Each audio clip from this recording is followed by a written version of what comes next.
सभी दोस्तों को रजनी का प्यार भरा नमस्कार। और आज मैं लेकर के आई हूँ आपके लिए एक ऐसा फर्टिलाइज़र जो मैंने अपने लास्ट वीडियो में शेयर किया था। तो आप में से काफ़ी सारे फ्रेंड्स ने मुझे बोला था कि मैं वो लिक्विड फर्टिलाइज़र आपके साथ में शेयर करूँ, तो आपके लिए हाजिर है वही लिक्विड फर्टिलाइज़र। पहले फर्टिलाइज़र बनाने से पहले आपको इसके बारे में कुछ बता देती हूँ। वो ये कि इस फर्टिलाइज़र को आप किसी भी तरह के पौधों में डाल सकते हैं और हर 10 से 12 दिन के बाद में डालें।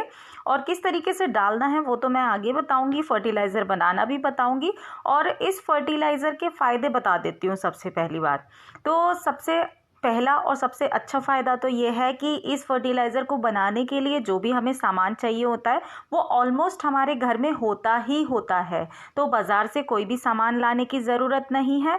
दूसरी चीज़ ये जो अच्छी बात है वो ये कि हमारे पौधों में अगर जान नहीं है या फूल नहीं आ रहे या पौधों की ग्रोथ नहीं हो रही है, तो क्या होता है ना कि जैसे हम नर्सरी से पौधे लेकर के आए और उसके बाद में हमारे उस टाइम तो फूल खिलते हैं और धीरे धीरे करके फूल खिलने कम हो जाते हैं, फिर एक टाइम के बाद में बंद हो जाते हैं, तो उस पर फंगस लग जाती है या पौधे ख़राब होने लगते हैं ना। तो फिर हम सोचते हैं कि ये पौधा हमने अच्छे से केयर नहीं की, पानी भी दे रहे हैं हम, खाद भी दे रहे हैं, लेकिन वो क्यों नहीं हो रहा है। तो अगर आपके बीमार पौधे हैं, मुरझाए हुए पौधे हैं, मरते हुए पौधे हैं, तो उसमें भी अगर आप यूज़ करेंगे, खासकर फूलों वाले पौधों के लिए ये फर्टिलाइज़र बहुत ही बेहतरीन फर्टिलाइज़र है। और मैं पिछले कितने सालों से इसको इस्तेमाल कर रही हूँ, कभी भी मुझे इससे निराशा नहीं हुई, हमेशा ही मुझे इससे फ़ायदा मिला है। तो बनाना भी बहुत आसान है इसको, तो आपके लिए मैंने बना करके भी रखा है और बना करके भी दिखा रही हूँ। तो उसके लिए मैंने लिया है 1 लीटर पानी, किसी भी प्लास्टिक के किसी भी बर्तन में आप ले लीजिए 1 लीटर पानी। और आपको अगर ज़्यादा बनाना है तो आप ज़्यादा उसी हिसाब से मात्रा ले सकते हैं। तो सबसे पहले तो पानी लेना है और पानी को आपको क्या करना है, उसके अंदर आप डालिए कॉफ़ी। कॉफ़ी कितनी लेनी है आपको? कॉफ़ी लेनी है 2 चम्मच। कॉफ़ी के पाउच हमारे घर में भी होते हैं, कॉफ़ी भी हमारे घर में सबके घरों में ही मिल जाती है। अगर नहीं है तो आप 1-1 रुपए के 2-2 रुपए के पाउच होते हैं, वो आप मार्केट से ले सकते हैं। हमें क्वांटिटी एक जैसी ही रखनी है, तो 2 चम्मच हमें लेनी है कॉफ़ी 1 लीटर पानी में। उसके बाद में लेनी है हमें चाय की पत्ती। अब चाय की पत्ती बहुत सारे फ्रेंड्स मुझसे पूछते हैं कि कैसी यूज़ करनी है, तो आप दोनों तरह की चाय की पत्ती यूज़ कर सकते हैं। हर्बल टी भी यूज़ कर सकते हैं, इसके लिए आप ग्रीन टी भी यूज़ कर सकते हैं, आप जो नॉर्मल टी होती है वो भी यूज़ कर सकते हैं। आप उबली हुई चाय की पत्ती जो होती है, जो हम उबाल करके चाय छान करके फेंक दिया करते हैं, तो उसको कैसे यूज़ करना है कि उसको एक बार पानी से छान लें अच्छे से, जिससे कि उसका मीठा निकल जाए, क्योंकि चाय में हम चीनी डालते हैं, तो वो मीठा निकालने के बाद में उस चाय की पत्ती को आप डाल सकते हैं। तो इन दोनों चीज़ों को हमें पहले अच्छे से मिक्स कर देना है। उसके बाद में जिस कटोरी से हमने, ये तो हमने नाप से लिया था, जैसे 1-1 2-2 चम्मच लिया था। अब इस साइज़ की कोई भी कटोरी ले लीजिए आप या कोई भी बाउल ले लीजिए, और अगर मुट्ठी से कर रहे हैं तो 5 मुट्ठी आप कोई भी खाद डाल दीजिए, चाहे तो वो गोबर खाद है, चाहे घर की बनी कंपोस्ट है, चाहे वर्मी कंपोस्ट है। और अगर वो भी नहीं है तो अगर आपके पास रोज़ किंग का पाउडर पड़ा है, वो दाने से जो होते हैं, तो वो भी डाल सकते हैं, लेकिन वो सिर्फ 2 चम्मच डालने हैं आपको। अब वो डालने के बाद में सबसे बेहतर तो ये रहेगा कि आप कोई भी तरह की खाद डाल दें, जैसे कंपोस्ट है, वर्मी कंपोस्ट है, वो डाल दें, या गोबर खाद है। और कुछ भी नहीं है तो गोबर का उपला जो होता है, जिसको कंडा भी बोलते हैं, उसको आप आधा कंडा तोड़ करके वो भी डाल सकते हैं।